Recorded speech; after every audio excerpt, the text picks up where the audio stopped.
Tervetuloa RTV:n ohjelmasarjaan Juhan juttusilla. Minä olen Juha Pennala. Tervetuloa ohjelmaan Nirmala Isaija. Kiitos. Hienoa, että pääsit tulemaan. Miten sinun henkisyytesi on lähtenyt heräämään? No,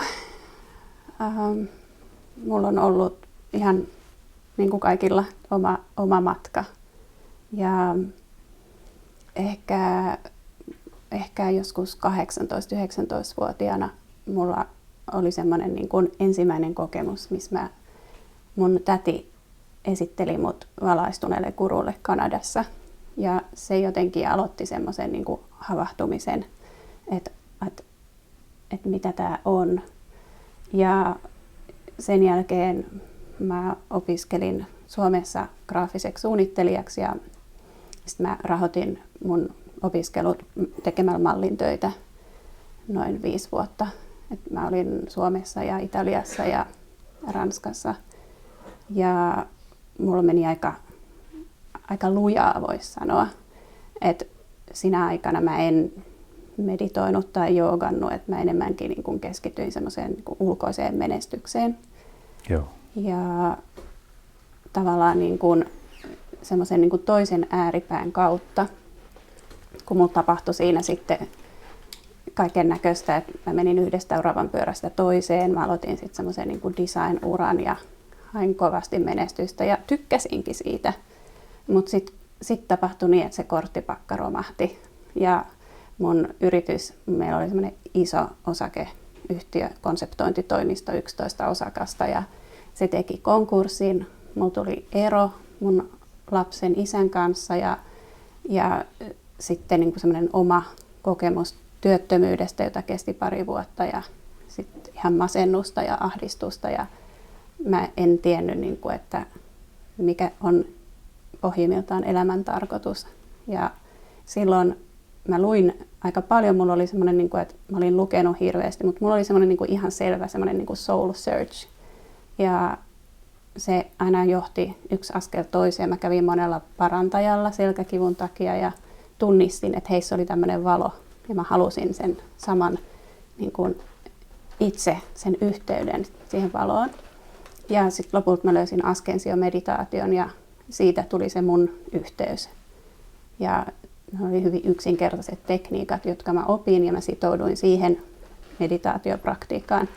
Ja sen jälkeen mulla on niin kuin, tavallaan niin kuin vahvistunut se oma yhteys. Ja sitten nyt siitä on noin 8 tai 9 vuotta, kun mä oon harjoittanut tätä askensiomeditaatiota. Niin nyt mä oon sitten kouluttautunut, että mä voin myös opettaa sitä. Joo. Ja sen takia mun tää opettajan nimi on Nirmala Isaija, koska sitä saa opettaa vaan asian, jolloin asian vihkiytyneet Isaijat. Joo. Joo. Kyllä. Eli tällä hetkellä työskentelet sekä opettajana että teet ihan tavallista työtä. Joo, mulla on toiminimi. Mä oon graafinen suunnittelija. Mä teen Espanjaan aika paljon töitä. Mulla on yhteistyökumppani siellä. Ja sitten, tai me tehdään niin kuin molemmat freelancerina. Ja me tehdään brändejä ja sitten mä teen sarjakuvaa. Ja mulla on ollut tekstiilisuunnittelijan tausta. Mä oon ollut Marimekolla 10 vuotta tai 9 vuotta. Ja et se on niin kuin se mun leipätyö. Ja sitten vapaa-ajalla aina kun tulee oppilaita, niin muodostetaan kurssi. Et se on niin kuin ihan siitä kiinni, että kun tulee tämmöisiä ihmisiä, jotka etsii sielun yhteyttä,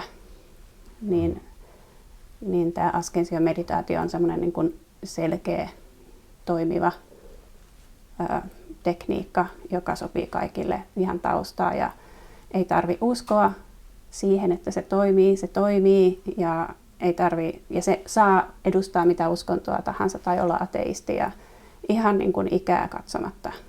Niin se on semmoinen, mikä on auttanut paljon ihmisiä purkamaan stressiä ja saamaan semmoisen niin kuin rauhan tunteen.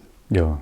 Miten sä itse koet tämän sisäisyyden, henkisyyden, sieluyhteyden kasvun ja löytymisen itselläsi? No nyt siitä on tullut helppoa. Ja se, mikä mua aina ihmetyttää, on, että voiko se olla näin helppoa? Että mä usein ajattelin, että mun pitää tehdä sen eteen kauheasti töitä ja sitä pitää yrittää ja jollain lailla niin kuin valmistaa itseään tekemällä kaikkea, mutta itse asiassa siinä vaiheessa, kun vaan rentoutuu siihen, että vaan on tässä hetkessä, niin semmoinen niin kuin keveys, semmoinen niin kuin helppous ja se, että lakkaa yrittämästä ja vaan lepää, niin sä oot jo perillä. Sun ei tarvitse niin kuin lähteä hakemaan sitä tai verrata, että olisiko pitänyt tehdä jotain toisin. Et sillä hetkellä, kun sä muistat sen, niin kuin,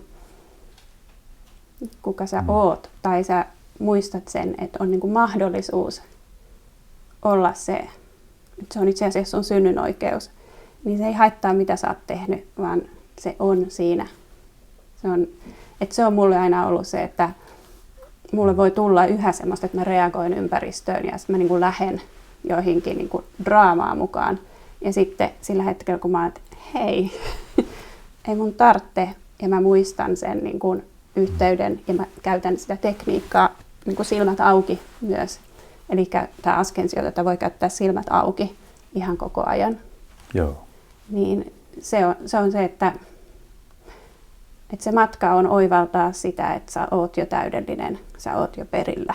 Sun ei tarvitse niin kuin yrittää olla erilainen tai tehdä mitään muuta kuin päästään irti siitä uskomuksesta, että jotain olisi vielä sinussa tai sun elämässä tai maailmassa. Joo, ja se henkisyys ilmenee nimenomaan sulla siten, että sä havahdut draamaan lähtiessä jo melko nopeasti tähän todellisuuteen, että hei, että mitä tapahtuu, ja se rauha oikeasti palaa sitten kohtalaisen nopeasti aina. Joo, ja se rauha, se on kaiken kattava, koko ajan läsnä. Se on niin kuin vahvasti tässä tilassa. Ja se, että mä muistan valita sen, Joo. niin se, heti kun mä teen sen valinnan, johon mä voin käyttää tätä tekniikkaa, Joo. niin sillä hetkellä se, mikä olisi voinut olla semmoinen niin kuin mielen downward spiral, niin se lähteekin jo menee sillä ylöspäin. Ja silloin se mieli avautuu tälle, mitä on tässä. Ja ei tuomitse sitä, mitä on, eikä halua minnekään muualle, vaan toteaa, että tämä on se. Ja silloin voi tulla tämä kokemus, että aika pysähtyy ja ei ole kiire minnekään. Ja on Joo. vaan se rauhan tunne. Joo, ja sä oot lähtenyt opettamaan tätä samaa nyt muille ihmisille. Joo.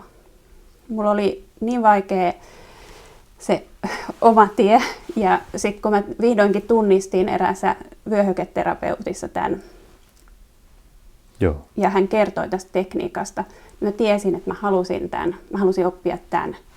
Ja silloin hän kertoi, että Suomessa ei ole mahdollista oppia tätä. Ja mä odotin niin kuin yli puoli vuotta, että Englannista tuli Ishaya, joka opetti mulle viikonloppukurssiin, ja mä olin ainoa oppilas. Joo. Niin mä haluan, että jokaisella, joka etsii, on mahdollisuus löytää se opettaja, ja se on mulle kunnia, koska mä oon itse saanut siitä niin paljon, että mä saan niin kuin jakaa sitä. Että meidän ei tarvitse stressata, me voidaan vaan rakastaa itseämme sellaisena kuin me ollaan ja olla ihan ok. Ja silti voi olla draamaa ja voi tapahtua elämässä kaikkea, mutta meidän suhde siihen muuttuu. Että se ei niin kuin vie meitä siihen, että me tavallaan ruvetaan näkemään se, mikä on sitä mielenliikettä. Ja se, että me ei olla se mieli, meidän ei tarvitse samaistua siihen, ja se ei ole meidän identiteetti. Me ollaan jotain paljon suurempaa. Joo. Että ne ajatukset on enemmän niin kuin pilviä taivaalla ja se taivaassa. Ja kaikki, mitä sen takana on, niin me ollaan kaikki osa sitä. Joo. Eikä tarvitse jumittaa jotain.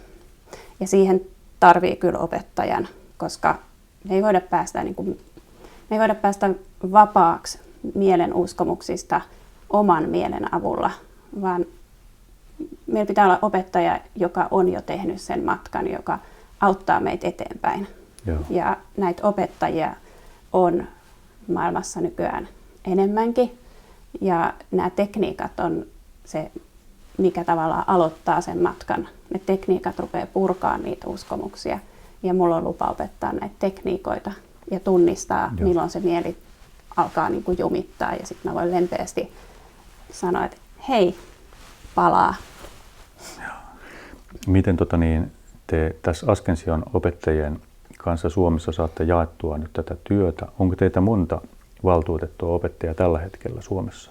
No tämä järjestö, missä mä oon saanut tämän oman niin kun koulutuksen, sitä sanotaan Mastery of Self, niin se on Espanjassa ja sen nimi on The Bright Path. Ja meitä on suomalaisia 4 Suomessa ja 1 suomalainen, joka asuu Hollannissa. Ja sitten meillä on myös Helsingissä 1 opettaja, joka on Baskin maasta, eli espanjankielinen. Ja me aina opetetaan niin kuin parina, että meitä on aina 2 opettamassa. Että kyse ei ole opettajista, vaan opetuksesta ja se opetus on tämä Oneness'in oppi. Joo. Ja aina kun 5 henkilöä löytyy, niin tämä opetus tai järjestyy tavalla tai toisella sitten? Joo, kurssin se minimikoko on 5. Joo. Mites verkko-opetus? Koska se aina opetetaan niin kuin kokemuksen kautta, niin nämä tekniikat, niin siinä tarvitaan se ohjaus ja me käytetään niitä koko viikonlopun ajan.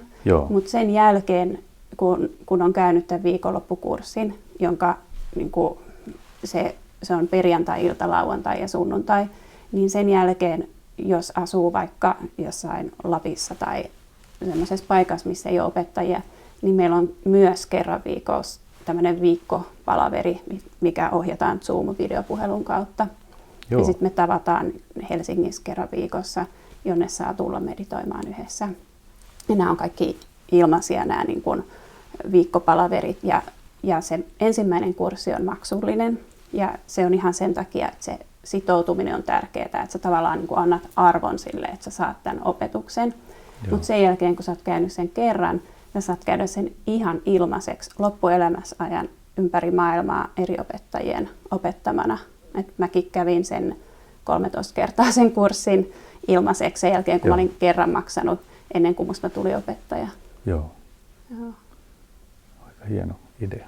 Joo, se on mun mielestä tosi hyvä, koska se on vähän kuin, että ekalla kerralla sä kuulet jotain ja sitten eri opettajat kertoo sen, niin kuin sen oman kokemuksen kautta ja sen oman niin kuin maustetun luonteensa kautta. Vaikka se opetus on sama, niin sitä aina kuulee uudella tavalla sen joka kerta. Joo.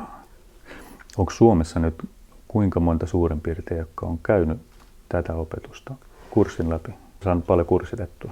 On, ja niitä on kurssitettu niin kuin myös ennen mua, koska sitten kun mä löysin lopulta tämän Bright Pathin, niin kävi ilmi, että heitä on ollut Suomessakin jo 5 vuotta, mutta mä löysin tavallaan sen opetuksen erään toisen Ishajan kautta, joka ei edustanut Bright Path-järjestöä.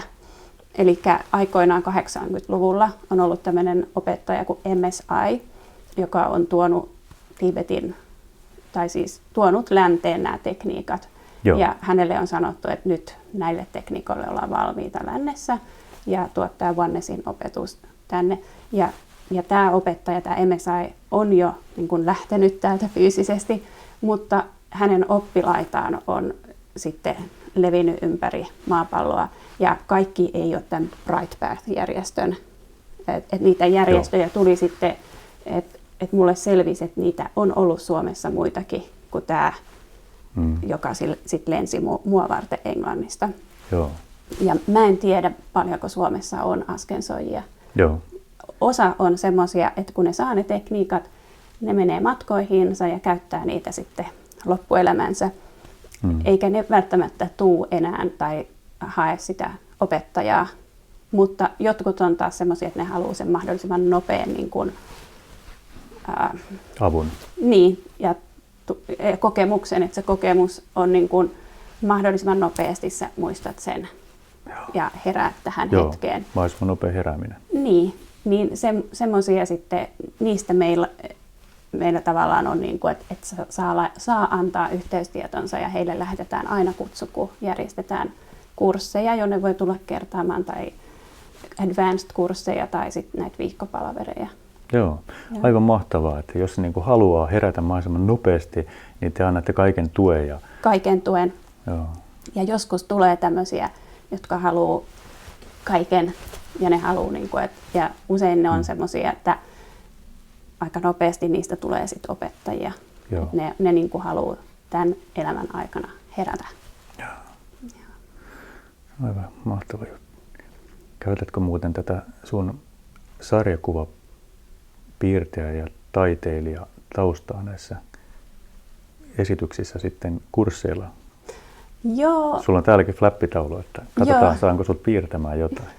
Joo, mä käytän sitä piirtämistaitoa aina kun mä demonstroin jotain kurssilla, niin kuin, että koska piirtämisen kautta voi usein niin kuin piirtämisen esimerkkeillä ihmiset ehkä muistaa paremmin asiat ja sitten se on aina hyvä vähän yhdistää näitä eri aivon osia. Ja sitten semmoinen sarjakuva, mitä mä teen, niin mulla on nyt, minä olen lehdessä semmoinen kuin Perhosen hetkinen. Ja sitten mä oon useamman vuoden ajan julkaissut blogilla semmoista sarjakuvaa kuin Adult Gorilla. Joo.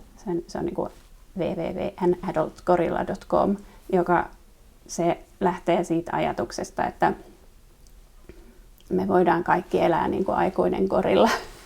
Eli olla ihan vapaita ja onnellisia. Joo.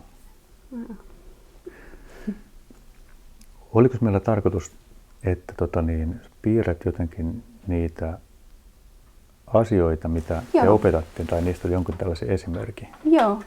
Mä voin piirtää vaikka, miten mieli toimii. Hienoa. Kiitos. Eli kun me synnytään tänne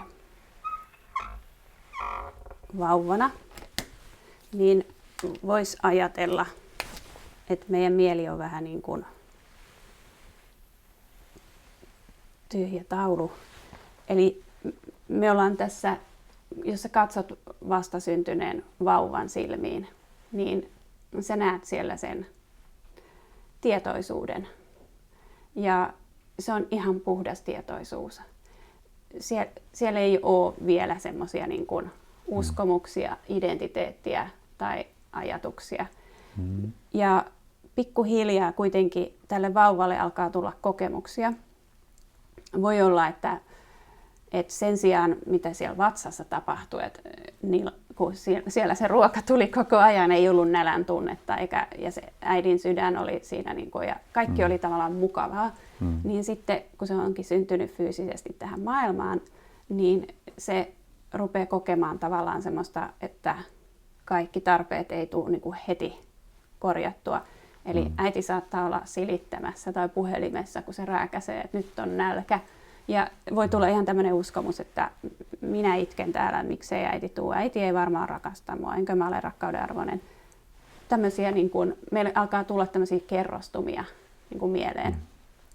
Voi tulla, mä muistan, mulla oli päiväkodissa semmoinen kokemus, että mikä niin kuin hirvittävän pitkään rajoitti mun tekemistä ulkomaailmassa. Et mulla oli semmoinen ystävä, jonka kanssa meillä alkoi väittely pihalla. Ja yhtäkkiä niin kun ihmisiä rupesi kerääntymään siihen ja ne rupesi valitsemaan, niin kun, että kumman puolella ne on. Ja meillä oli sitten jotain, me oltiin jotain 5-vuotiaita, että Noora on tyhmä, tämmöisiä. Ja kaikki rupesi sitten yhdessä niin kun kilpailemaan, haukkumaan. Ja mulle kävi lopulta niin, että ne kaikki, jotka oli ollut mun puolella, siirtyi sen toisen tytön puolelle. Ja ne kaikki yhdessä haukkui mua ja mä seisoin yksin ja itkin siinä. Ja päiväkodin tädit oli kahvilla, eikä ne ehtinyt sieltä tulla ajoissa. Ja sitten kun ne lopulta löysi mut, me vietiin sisälle ja kaikkea, mutta mulle tuli semmoinen uskomus, että apua, miten mä voin toimia ryhmässä. Ja tämmöistä niin kuin, kaikille tulee erilaisia kokemuksia ja uskomuksia. Mutta Ascensiossa, kun meille sitten tulee niin kuin erilaisia kokemuksia, me mennään kouluun, meillä on parisuhteita, ties vaikka mitä, niin Ascensiossa meille annetaan semmoinen, niin kuin, meille kaikille räätälöidään oma ascension asenne, semmoinen niin kuin lause. Ja tämä ascension asenne, se on vähän kuin kulkuväline. Mä nyt piirrän tähän auton. Noin. Ja se menee näiden kaikkien uskomusten läpi tähän alkuperäiseen tilaan, missä me ollaan ihan täydellisiä. Meillä on niin kuin me ollaan rakkaus, me ollaan rauha, me ollaan vapaita. Meillä ei ole mitään semmoisia, niin kuin, että meissä on jotain vikaa tai pelkoa tai että me ei uskalleta. Ja kun nämä asenteet, joita sitten itse asiassa annetaan kurssin aikana 4, ne menee tästä kaikki läpi, niin ne lähtee purkamaan näitä uskomuksia. Ja me aletaan päästä vapaaksi ja näkee maailmaa ilman niitä filttereitä, mitkä aikaisemmin on rajoittanut meidän kokemusmaailmaa. Ja me ruvetaan näkemään todellisuus sellaisena kuin se oikeasti on, ilman että meillä on niin kuin stressiä, koska stressi on loppujen lopuksi ajatuksia menneestä ja tulevaisuudesta. Ja stressi on semmoinen, mikä tavallaan tulee näistä kaikista niin kuin grooveista. Ja sitten kun me käytetään näitä tekniikoita, niin me päästään niin kuin enemmän ja enemmän vapaaksi niistä ajatuksista ja stressistä. Ja kun meidän mieli lepää tässä ascendantissa, me kutsutaan sitä ascendantiksi, valoksi, jumalaksi, sillä on niin kuin force, sillä on paljon eri sanoja. Kun meidän mieli lepää tässä tilassa, mikä on itse asiassa onnellisuuden tila, niin silloin meidän keho lepää myös.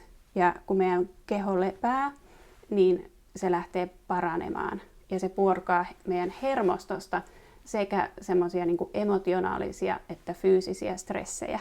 Ja se, miten tämä ascensio sitten eroaa tämmöisestä aika monesta muusta meditaatiosta on, että kun tämä mieli lähtee purkamaan, niin kun se mieli lepää ja keho lähtee vapauttamaan ja paranemaan, niin kun se mieli tulee tavallaan sisäänpäin, niin keho menee ulospäin ja se paranee ja se aiheuttaa liikettä meidän kehossa.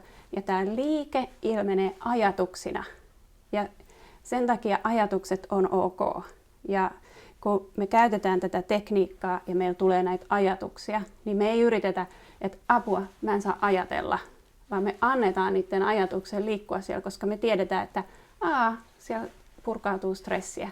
Ja se on tosi iso juttu, koska me ei tavallaan estetä sitä stressiä purkautumasta emotionaalisesti tai fyysisesti. Ja silloin me ruvetaan olemaan vapaita. Ja me sallitaan sen energian liikkua ajatuksen muotoina. Ja heti kun me huomataan se, niin me taas käytetään tätä tekniikkaa, mikä vie meidät tänne. Ja tätä me voidaan tehdä myös silmät auki. Joo. Et se on se ascension ydin. Ja kuitenkaan kyse ei ole vain tekniikoista, vaan siitä Onenessin kokemuksesta, mihin ne opettajat ohjaa meidät uudestaan ja uudestaan. Ja muistuttaa meitä, että hei, noi kaikki ajatukset, ne on itse asiassa paranemista, että palaat taas tähän näin. Joo. Aivan loistavaa. Tekniikoiden käyttämistä hyödyksi siihen valoon olemiseen, valossa olemiseen. Joo, ne tekniikat vie meidät suoraan siihen kokemukseen. Joo, ja sitten henkilökohtainen ohjaus, joka osaa juuri oikealla tavalla oikeaan aikaan tuoda sitä asiaa. Joo. Ja muistutusta ja vahvistusta. Joo, ja ainoa mitä oppilaan tehtävä on pyytää apua. Eli se opettaja tulee aina kun se oppilas pyytää apua. Joo. Ja on käytettävissä, että me ei koskaan tyrkytetä sitä opetusta tai seuraamme, mutta jos oppilas soittaa, niin me vastataan puhelimeen ja ollaan läsnä. Aivan huimaa. Joo. Eli on tosi hyvä saada olla opettaja ja saada auttaa. Joo, se on ihan mielettömän hyvä, koska joka kerta kun mä pääsen auttamaan muita ihmisiä, mä unohdan itseni. Ja se on tavallaan highway, semmoinen nopein tie heräämiseen on se, että pääsee palvelemaan muita ja auttamaan muita, koska sillä hetkellä sä et mieti niitä omia juttuja. Niinpä, hyvä huomio. Ja joskus se on ihan jännä, että meillä saattaa niin kuin se opetus tulla, että kun me tavallaan laitetaan se oma mieli hyllylle ja se opetus tulee puhtaana, niin itsekin kuulee ekaa kertaa ne asiat, että ai jaa, okei, näinhän se menee. Joo. Joo. Eli kyse on koko ajan tietoisuudesta. Se on se juttu. Ja aina kun me niin kun ollaan, niin tietoisuus on tavallaan niin kun avain kaikkeen. Ja sieltä tietoisuudesta käsin me voidaan ratkaista asioita meidän elämässä. Ja meidän ei tarvitse niin kun miettiä, että tässä on joku vika, vaan täältä käsin ne niin kun, se kaikki hyvä alkaa tulla ja me pystytään vastaanottamaan sitä. Eli meidän niin kun, lasit ei ole niin huurteessa, että me ei tunnisteta sitä, vaan se, niin kun, me pystytään tavallaan niin kun, enemmän ja enemmän parantamaan meidän elämänlaatua. Joo. Hyvin käytännöllinen niin kuin kokonaisuus. Joo, ja sopii kaikille, ihan nuorille ja vanhoille ja eri kulttuureille, että tämä ei niin kuin, tämä käy diplomi-insinööreille ja taiteilijoille. Joo, Joo. kyllä. Haluaisitko vielä tiivistää tässä lopuksi jotain tai kertoa, että mistä teidät saa helpoiten kiinni jatkossa, jos joku kiinnostuu tästä? Joo, jos haluaa tulla kurssille, niin voi olla yhteydessä minuun nirmala@thebrightpath.com. Ja lisätietoa askensiomeditaatiosta löytää osoitteesta www.thebrightpath.com. Ja sitten meillä on myös The Bright Path Suomi Facebook-sivut. Aivan todella mahtavaa, että pääsit tulemaan. Kiitos Nirmala. Kiitos.